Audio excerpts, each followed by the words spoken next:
신명기 28장 31절 내 소를 내 목전에서 잡았으나 내가 먹지 못할 것이며 라고 이 말씀을 나눴죠. 우리는 소를 잡고도 못 먹어요. 먹어야 되는데. 그리고 이 먹고 죽어야 되는데. 죽임 당하는 거지. 먹고 그 고기 때문에 죽는 게 아니라 그건 먹었기 때문에 그 소를 만들었기 때문에 그 소를 먹었기 때문에 불뱀에 의해서 죽임당하고 또 노뱀을 보고 살림을 당하는 거예요. 나 스스로 죽고 나 스스로 살아나는 게 아닙니다. 나 스스로 죽고 나 스스로 살아난다면 하나님 필요 없어요. 영주주의자가 되는 겁니다. 자, 이제 그 뒷구절 내 나귀를 내 목전에서 빼앗겨도 도로 찾지 못할 것이며 내 양을 원수에게 빼앗길 것이나 너를 도와줄 자가 없을 것이며. 그러니까 너를 도와줄 자가 없는 거예요. 찾지 못하는 것도 저주고 그러니까 먹지 못하는 것도 저주고 소고기 못 먹는 것도 저주고 나귀를 빼앗겨도 도로 찾지 못하는 것이 저주고 그 다음에 내 양을 원수에게 빼앗길 것이나 양을 찾는 걸 도와줄 자가 없는 것이 저주예요.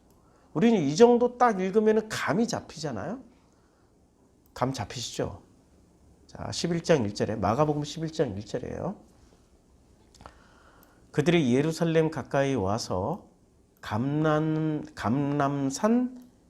벳바게와 저만 발음하기 힘든가? 한번 감람산 한번 발음해 보세요. 예, 힘들죠? 감람산. 야, 감람산 벳바게와 아유, 이게 어려운 발음들이 나오니까 이해해 주세요. 발음 잘 못해요. 벳바게와 베다니에 이르렀을 때 예수께서 제자 중 둘을 보내시며 제자 중 둘을 보내세요. 이르시되 너희는 맞은편 마을로 가라. 그리고 들어가면 곧 아직 아무도 타보지 않은 나귀 새끼가 매어 있는 것을 보리니 풀어 끌고 오너라 라고 말씀을 하셔요. 만일 누가 너에게 왜 이렇게 하느냐 묻거든 주가 쓰시겠다 하라. 그리하면 즉시 이리로 보내리라. 와, 이런 데서 우리는 또 신성성을 부여하잖아. 이야, 그냥 보냈더니 진짜 나귀가 있었네. 야, 이걸 왜 가져가느냐? 그럼 자기 물건인데 자기 소유인데 누가 선뜻 내주겠어요? 그런데 만일 누가 너에게 왜 이렇게 하느냐 묻거든 주가 여기서는 예수를 자기 자신을 뭐라고 표현을 했어요? 주, 로드, 영어로는 로드. 그러니까 이때는 주라는 단어를 누구만 쓸 수 있어요? 예수가 11장 3절에 주가 쓰시겠다. 주라고. 황제만 쓸 수 있어요. 황제 외에 주라고 쓰면 이게 뭐가 됩니까? 그거 사형감이에요. 황제 외에 주라고 쓰면은 나머지는 다 사형감이거든요. 한번 보자고요. 이게 누가 마가복음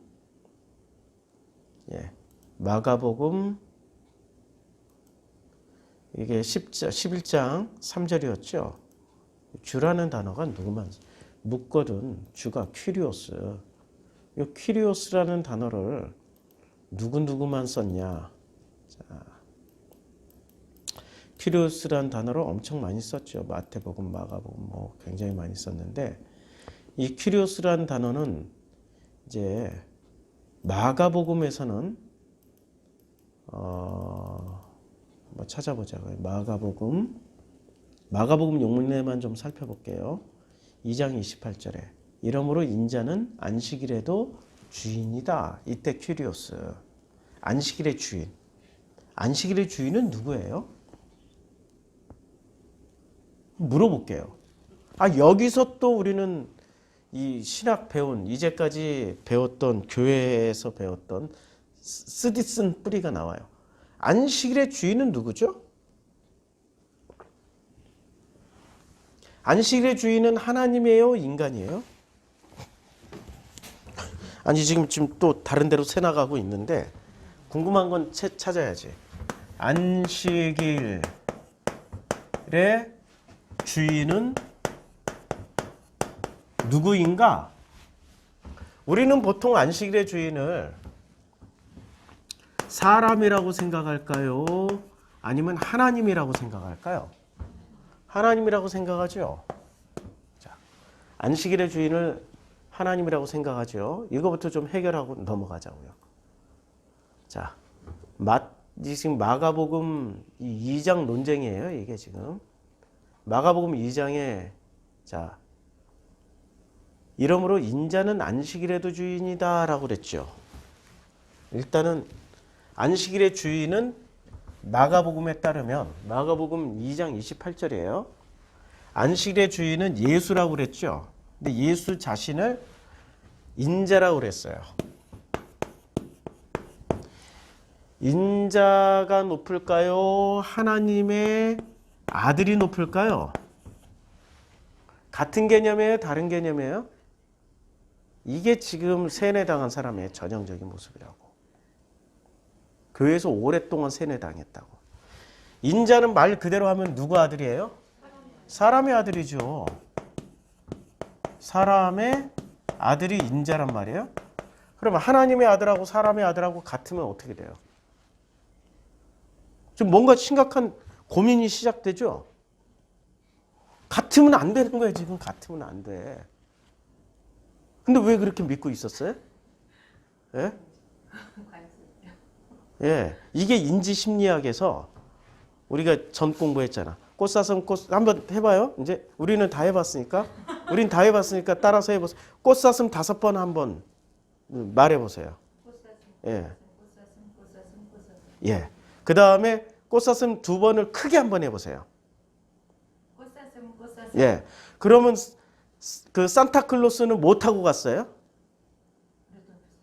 그쵸? 예. 썰매 타고 갔어요. 예, 썰매 타고 갔어요. 자, 이제부터 개구리 한번 5번 해보세요. 개구리. 근데 개구리 2번을 크게. 개구리. 예, 긴장하지 마시고. 뭐 어려운 거 시키는 게 아니에요. 이거 모두 인간이라면 누구나가 다 똑같은 패턴 안에 들어가니까. 자, 심청이의 깨진 독은 누가 막았을까요? 예. 심청이 깨진 독 안 나오잖아요. 안 나오죠? 예. AI예요, AI. 그런데 개구리라고 먼저 얘기했다가 심청이 깨진 독은 안 나오죠? 그렇죠. 심청이는 깨진 독이 안 나와요. 예, 굉장히 똑똑하신 거예요. 인지심리학의 패턴을 벗어나신 예, 인류 최초의 AI이십니다. AI. 심청전에서 깨진 독 안 나와요. 그래서 자, 우리는 알게 모르게 인지심리학적인 훈련을 받았기 때문에 인자 이꼴 하나님의 아들이라고 생각해요. 이거 달라요. 사람의 아들과 하나님의 아들은 확실히 달라요. 똑같으면 안 되는 거예요, 지금. 근데 언제는 예수님이 인자라고 쓰고 언제는 하나님의 아들이라고 써요. 이 두 개를 번갈아 가면서 쓰는데 우리는 그 용례가 똑같겠거니 하고 믿어버리는 거예요. 달라요. 확실히 달라요. 여기서는 지금 뭐라고 하셨어요? 인자라고 하셨죠? 자, 지금 2장 28절에서 인자. 인자는 뭐예요? 안식일의 주인이다. 그러면 안식일의 주인은 누가 되는 거예요?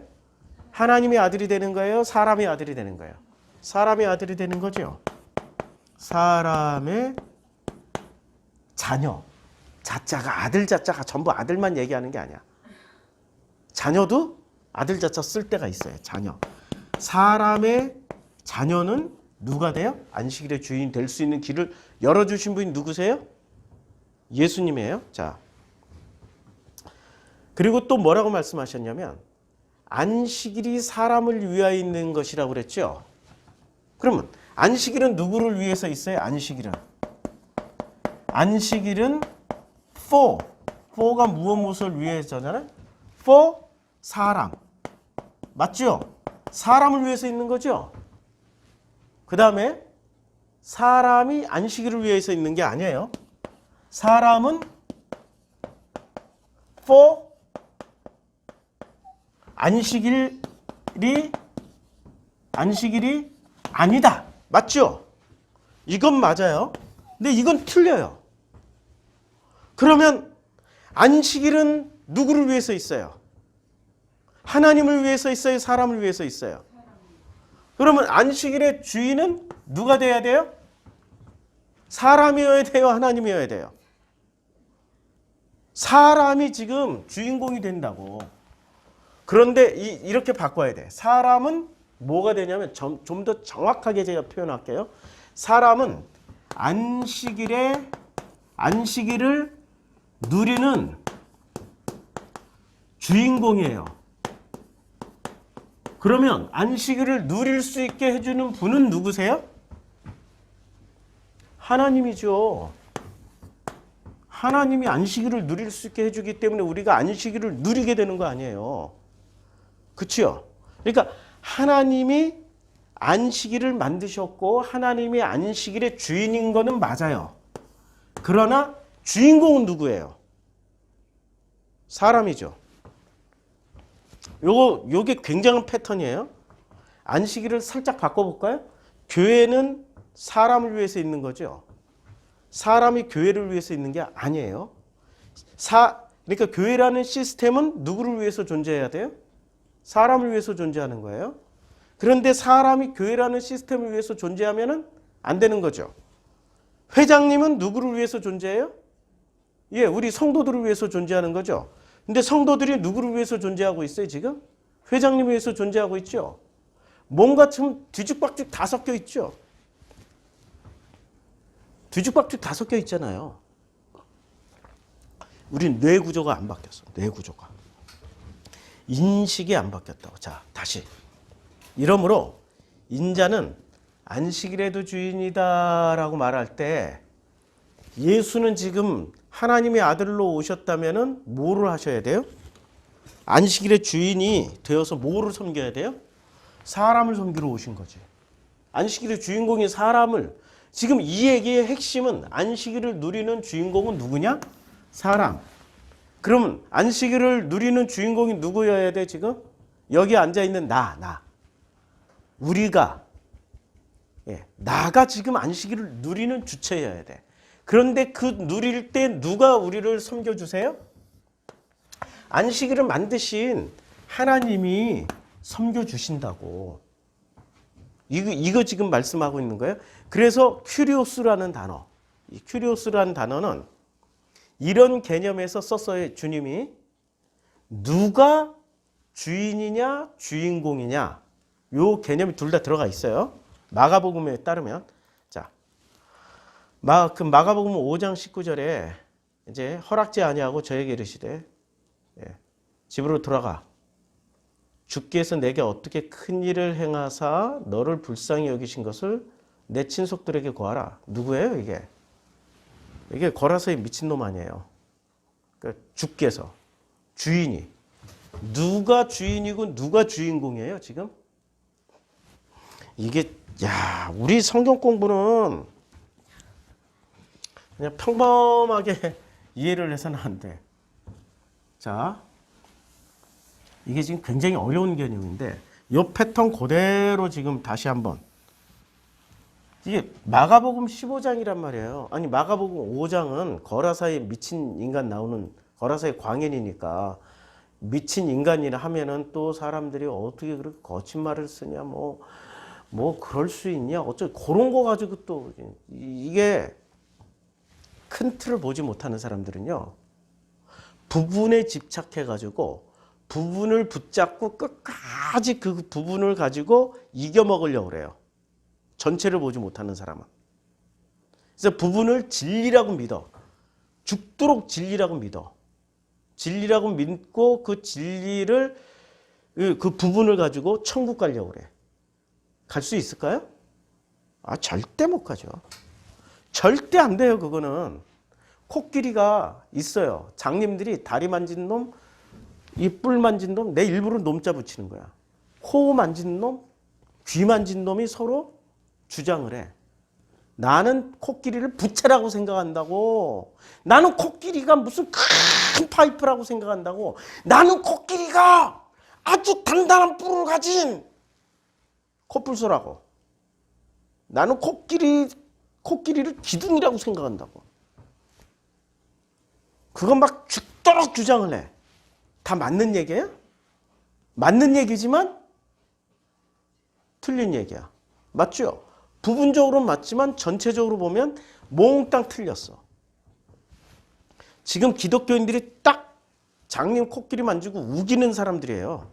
전체를 보아야 복음이 뭔지라고 깨닫는 거죠. 그래서 예수로 말미암아서 아버지께로 가게 되는 거예요. 근데 예수가 전체를 가르쳐 줬는데도 예수를 따르지 않고 바리새가 가르쳐 준 부분만 붙잡고 악을 쓰고 있어. 악을.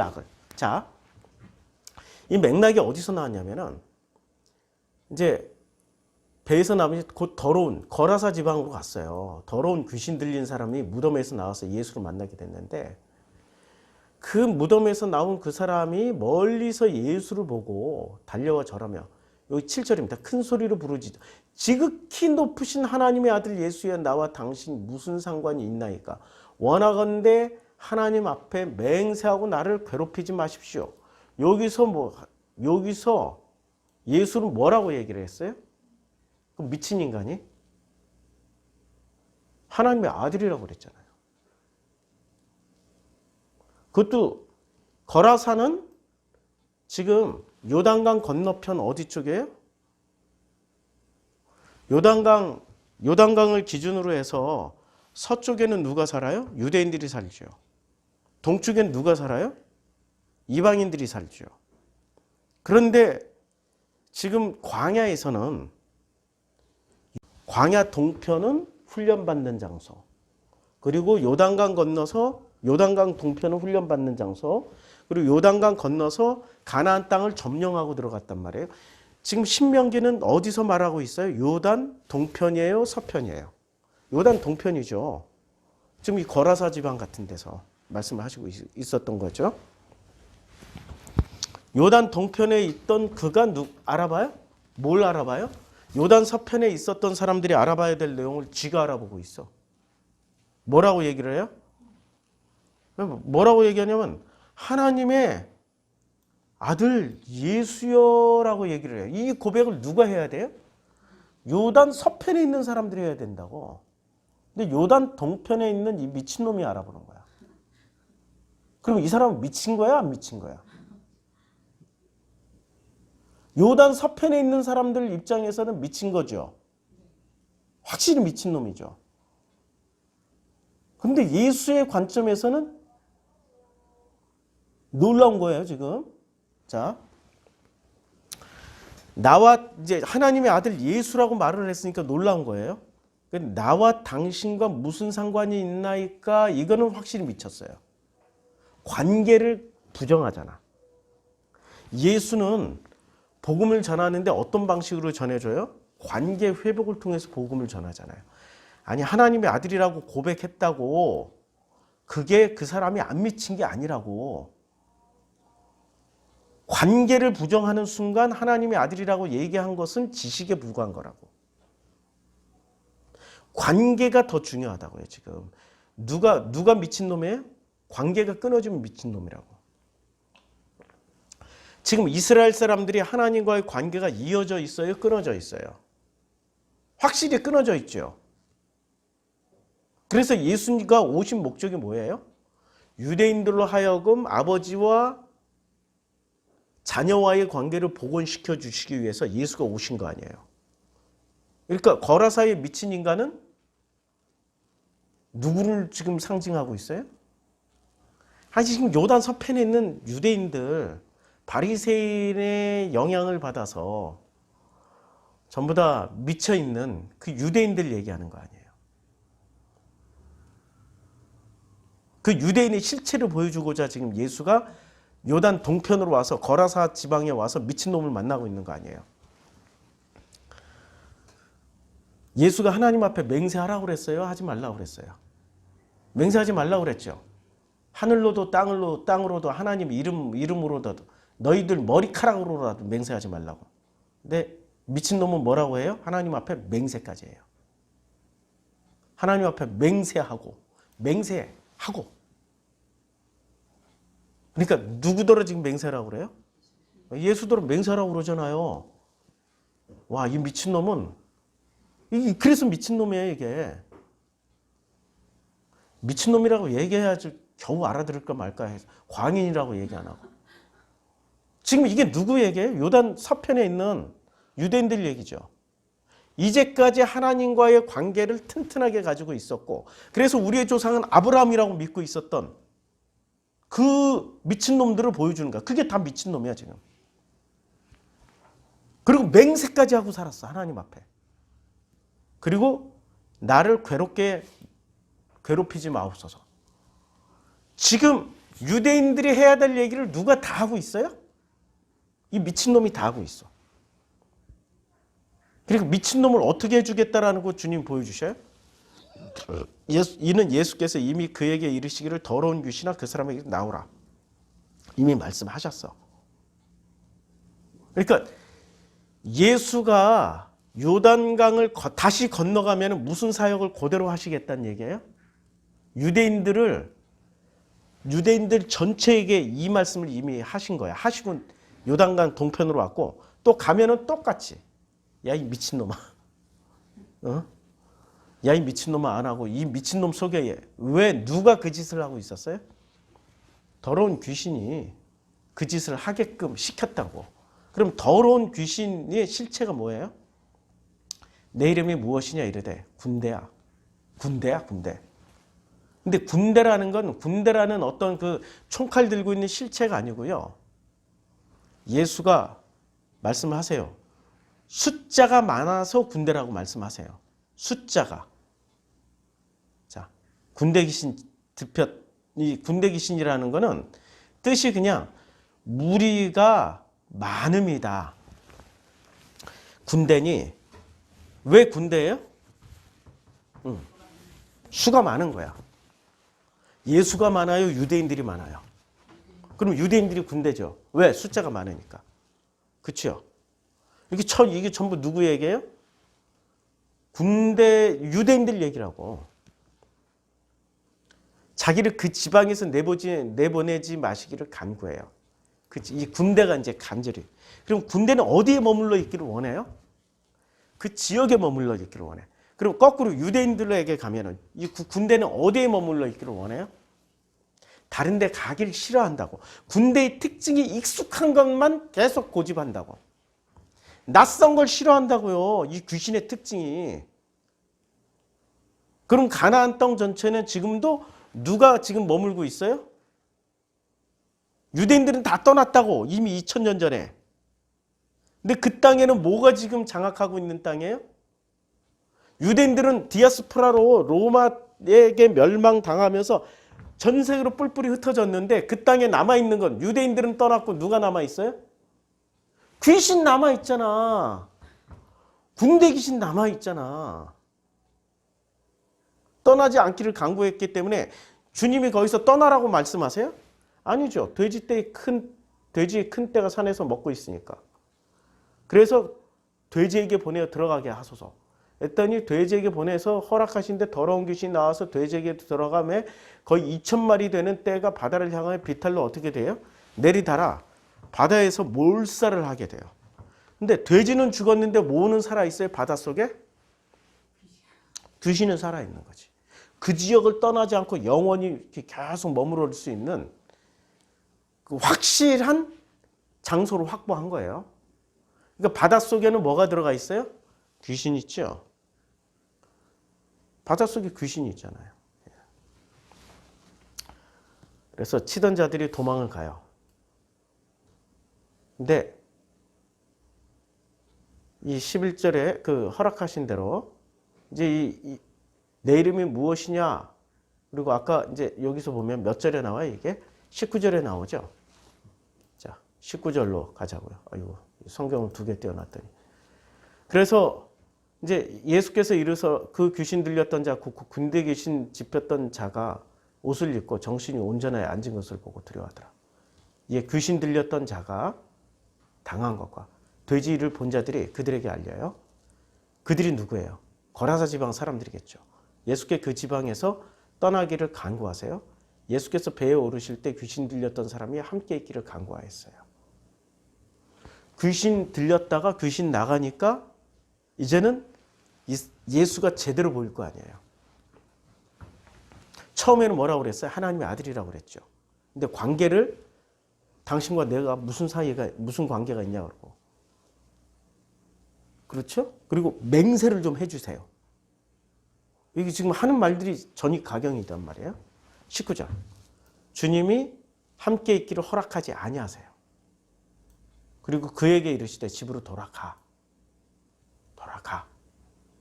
주께서, 이때 주께서라고 얘기를 해요. 누가 주예요? 예수가 주예요? 지금 아니면 더 큰 어떤 분을 지금 말씀하고 계시는 거예요? 그렇죠. 아버지를 주님이라고 그런 거지. 네가 하나님의 아들이라고 그랬으니까 아들인 내가 더 큰 분은 아버지잖아요.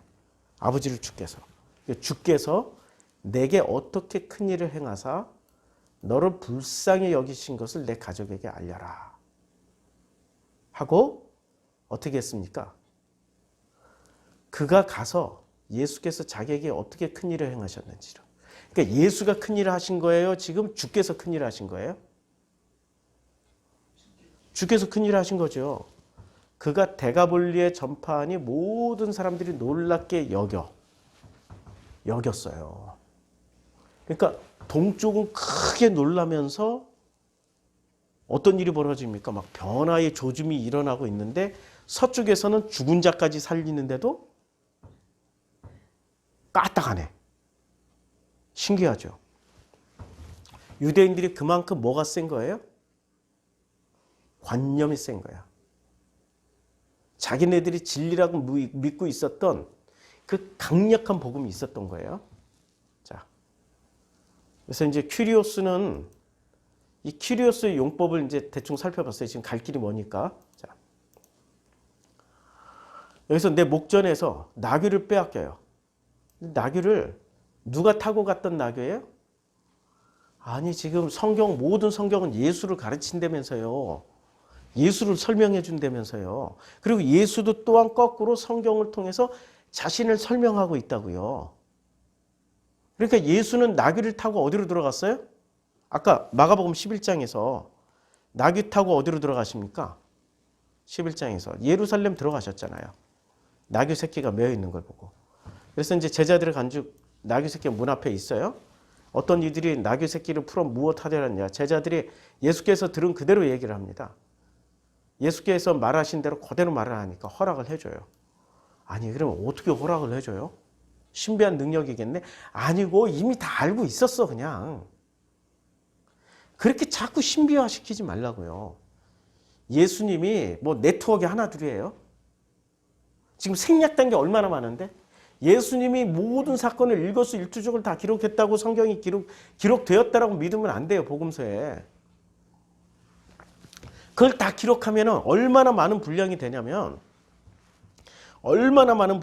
누가복음에 얘기를 해요. 처음부터 우리 중에 이루어진 사실에 대하여 무슨 사실? 예수와 함께 했던 사실에 대하여 처음부터 목격자와 말씀에 일꾼된 자들이 전하여준 그대로 내력을 저술하려고 붓을 든 사람이 엄청 많았어요. 이것을 다 모아놓으면 얼마나 많겠어요? 도서관 하나가 된다고. 그러니까 어떻게 해요? 필터링 해야 돼.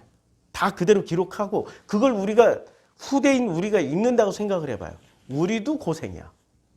복음서만 읽다가 일평생 다 보내고 다 못 읽고 죽어. 도서관 하나의 분량이니까.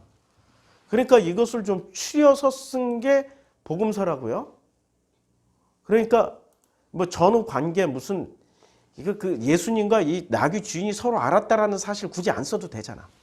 그냥 내가 이렇게 얘기했다. 그럼 이 사람이 이미 예수한테 이런 걸 충분히 들었어. 돈도 혹시 받았을런지도 몰라. 인과관계가 성립이 되죠. 그러니까 내주는 거야 이미. 여기에 신성성 부여해가지고 막 이거 봐라 이러니까 하나님의 아들이라고. 그렇게 하나님의 아들이라고 증명 안 해도 예수는 하나님의 아들이고 인자야. 사람의 아들이기도 해요. 그렇죠? 인자라고 얘기할 때는 이미 하나님의 아들만 얘기했을 때는 신비한 능력이 나갈 수밖에 없는 거죠. 근데 인자라고 얘기할 때는 인과관계에 의해서 이미 다 했어요.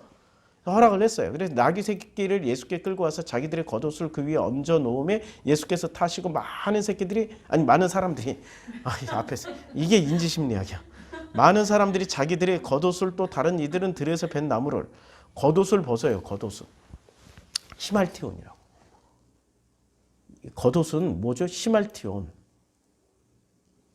히말티온이라는 건 구원의 상징이라고요. 왜 구원의 상징이냐? 창세기 3장에서 보면 그들이 이제 어떻게 됩니까? 눈이 밝아져서 자기 벗은 줄 알고 무화과 나무 잎을 치마가 아닙니다. 옷이에요. 이게 히말티온이에요. 지들이 생각하는 구원의 옷을 입었어요. 무슨 치마? 치마만 입었으면 여자 가슴은 어떻게 해? 그쵸? 상상력 빈곤이라고 이게 지금 옷이라고 번역해도 되는데 이것들이 그냥 이 번역하신 분들이 성경의 세계관에 따라서 번역한 게 아니라 고고학의 세계관에 따라서 원시 시대, 구석기 시대, 신석기 시대, 청동기 시대, 철기 시대 이런 식의 관념을 가지고서 번역을 한 거예요, 지금. 치마가 아니에요. 심한지 아닌지 한번 보자고. 증거를 대줘야지. 이게 지금 우리 성경 공부 이래서 지금 진행하기가 힘들어. 뭔가 하나를 얘기를 하려고 해도 워낙에 엉터리로 알고 있는 것들이 너무 많으니까 창세기 3장 7절. 우리가 알고 있는 게요. 너무 엉터리로 알고 있는 게 천지때깔이라 그래. 천지때깔? 원래 제가 쓰던 용법이 아닙니다. 우리 사랑하는 아내에게 영향을 받아서 나도 모르게 언어가 이렇게 천지때깔이 됐어요. 나무의 잎을 엮어서 치마를. 치마 아니죠? 자, 보세요. 하고르인데요. 하고르 뭐 해서 뭐 앞치마, 갑옷. 왜 갑옷이 나오냐고 여기서. 띠가 왜 나오냐고. 김성수 목사는 이걸 또 띠라고 번역을 했어. 보자고요, 한번. 원어성 이 어디에 나오는지. 사무엘상 18장 4절. 하고라가 지금 2, 4, 6번 쓰여졌어요. 띠라고 번역을 했죠. 요나단이 자기 입었던 겉옷을 벗어 다윗에 주었고 군복과 칼과 활과 띠도 그리하였더라. 18장 11절. 요압이 그 고한 사람에게 이르되 내가 보고 어찌하여 당장 뭐 땅에 떨어지지 않냐냐. 이거 띠라고 번역을 했어요. 자, 그 다음에 뭐라고 번역을 했을까요? 열왕기 상에서는 띠. 전부 다 띠라고 번역해놨네. 갑옷이라고도 번역했네. 왕하 3장 21절.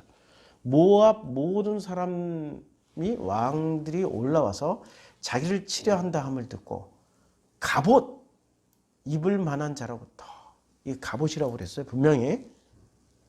그 다음에 이사야 3장 24절 띠. 그러니까 띠로도 번역하고 갑옷이라고도 번역할 수 있죠. 근데 왜 치마라고 번역했냐고. 띠든지 갑옷이라든지. 갑옷이에요? 겉옷이에요? 갑옷은 제일 바깥에 입는 겉옷이잖아요. 겉옷이라고 번역해도 되는데 가슴은 어떻게 가리냐고. 여자가 부끄러운데 아래만 가리고 가슴은 왜 안 가리냐고. 치마라고만 번역한 게 좀 이상하죠. 그러니까 이 번역하는 사람들 머릿속에도 성경의 세계관이 들어가 있는 게 아니고요.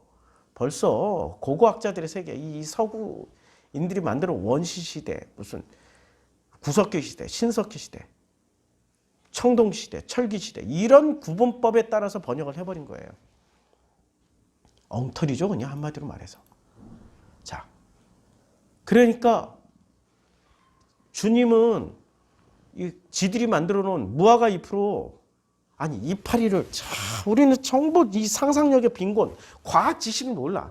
이파리로 만들면 이게 3일에 한 번씩 부서지니까 바삭바삭 말라서 계속 만들어 입어야 돼.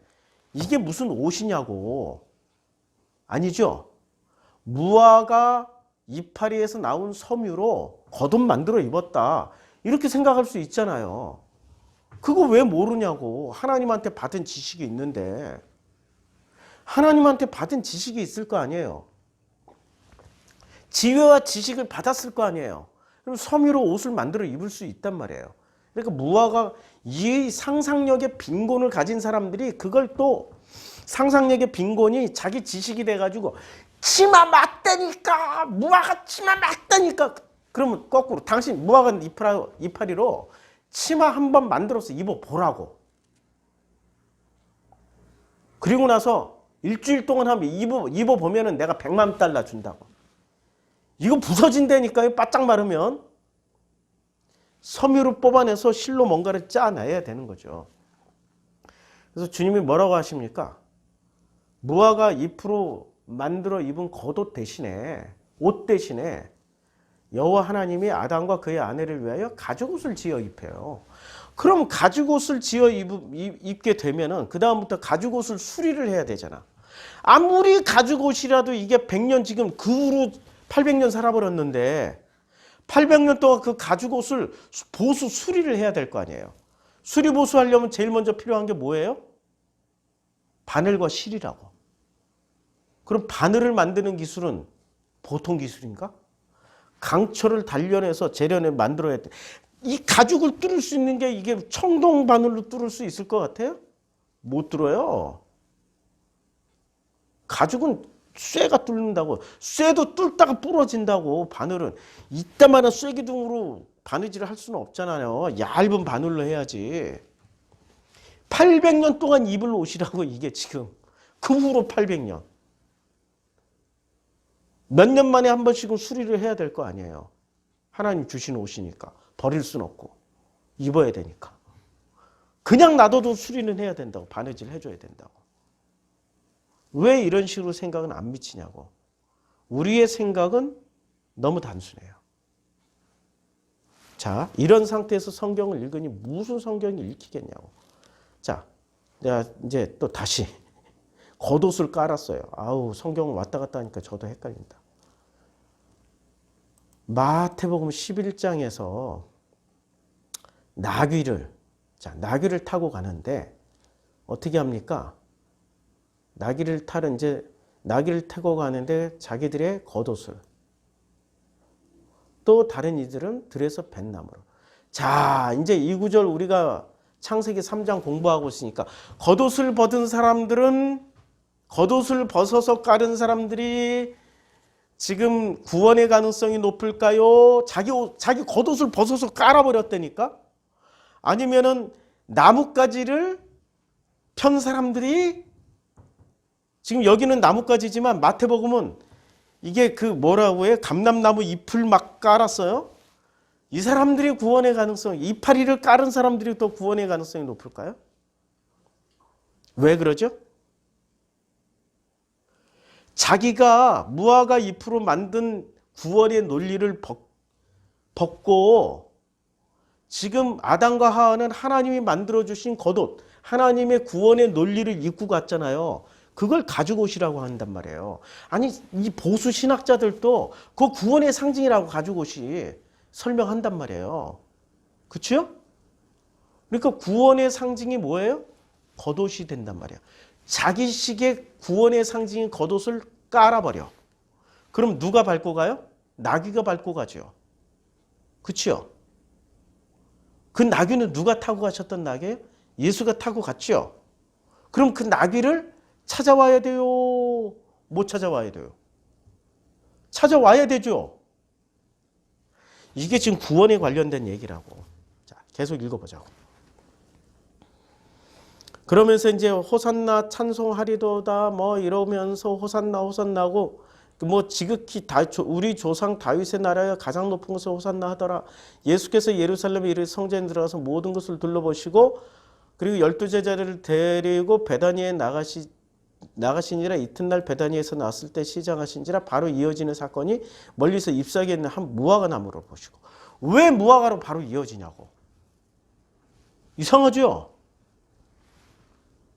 그 나무에 무엇이 있을까 가셨더니 뭐만 있어요? 잎사귀 외에 아무것도 없더라. 그 잎사귀 가지고 창세기 3장에서 뭐 만들었어요? 그들이 겉옷을 만들었다고. 그러니까 예수께서 어떻게 했어요? 잎사귀가 무상하니까 지금 무화과 나무 잎으로 만들었잖아요. 창세기 3장에서. 왜 이게 곧바로 이어지냐고. 낙이 타고 들어간 사건과 왜 무화과 나무가 연동이 되냐고요. 무엇을 말씀하기 위해서? 그 무화과에는 구원이 없다고. 무화과 이파리에는 구원이 없다고. 이파리만 있는 무화과는 구원이 없다고. 그래서 예수님이 뭐라고 말씀하십니까? 예수께서 나무에게 말씀하시되 이제부터 영원토록 사람이 내게서 열매를 따먹지 못하리라 하시니 제자들이 이를 들어요.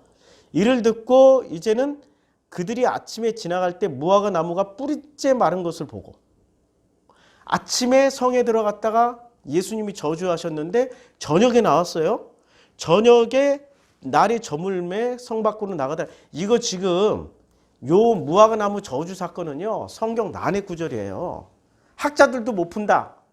항복! 이래버린 거예요. 지금 여기서 푸는 거예요. 창세기 3장 하니까 바로 풀리잖아.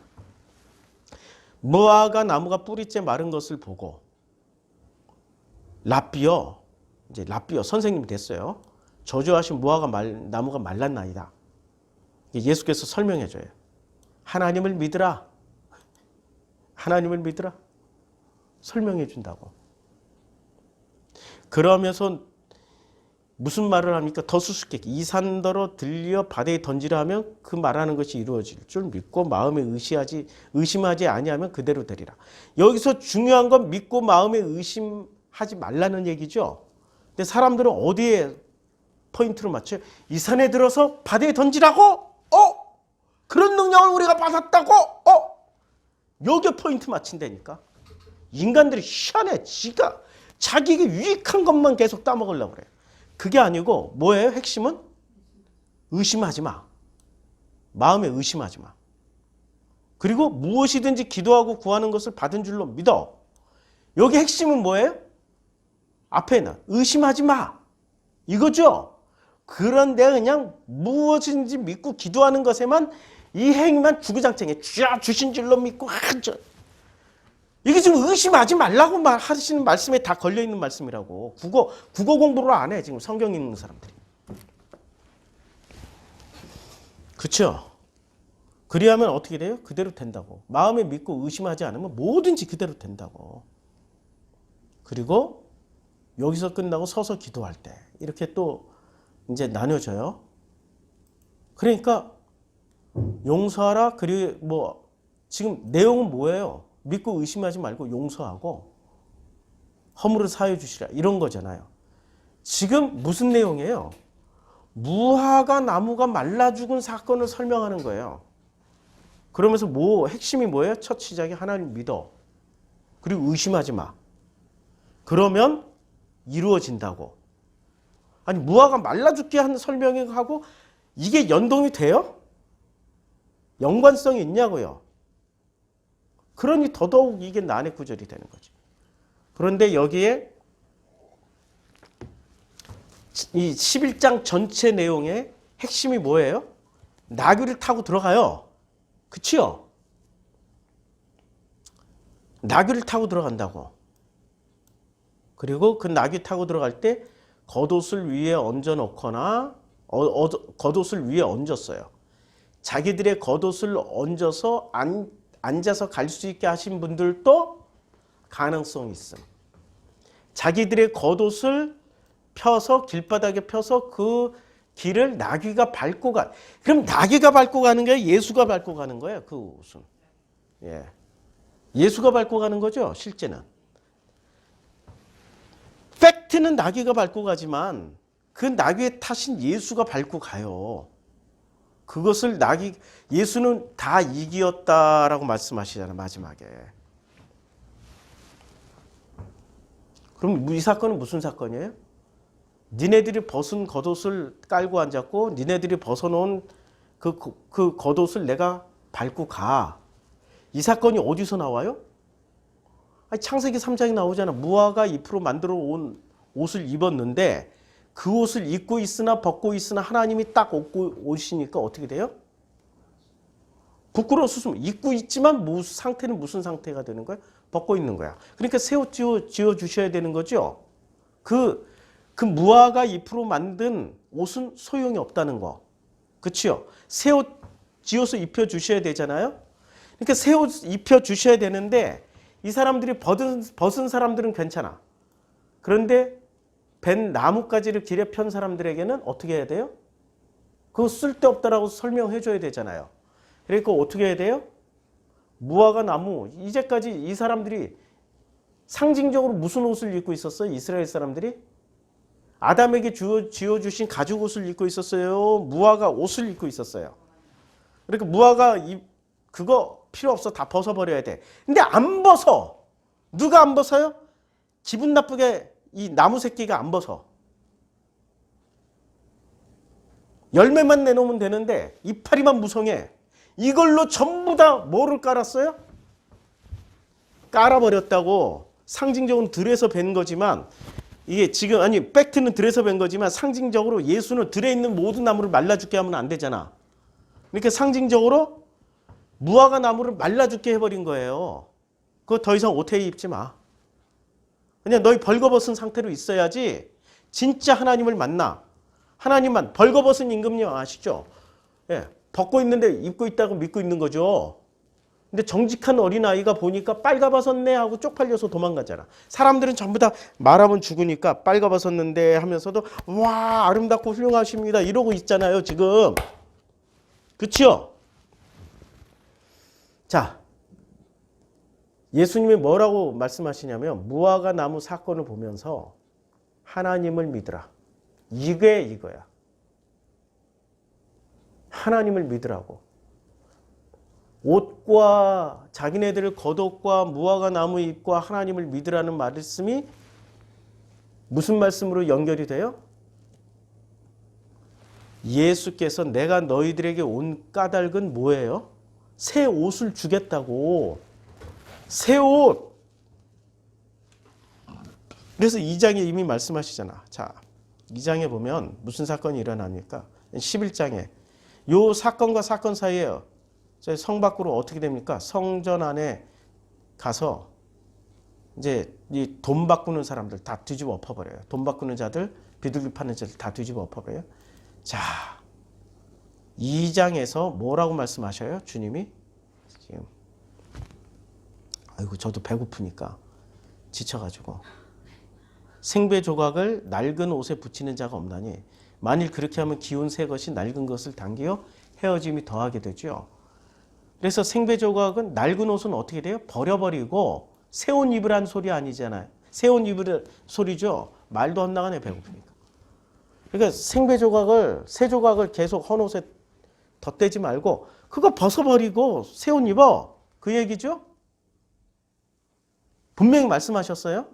그랬더니 예수를 영접하는 사람들 중에는 자기 겉옷 벗어버리고 확 깔아버려. 근데 어떤 사람들은 옷도 안 벗고 뭐를 깔아? 이파리만 깔아. 그러니까 어떻게 하라는 얘기예요?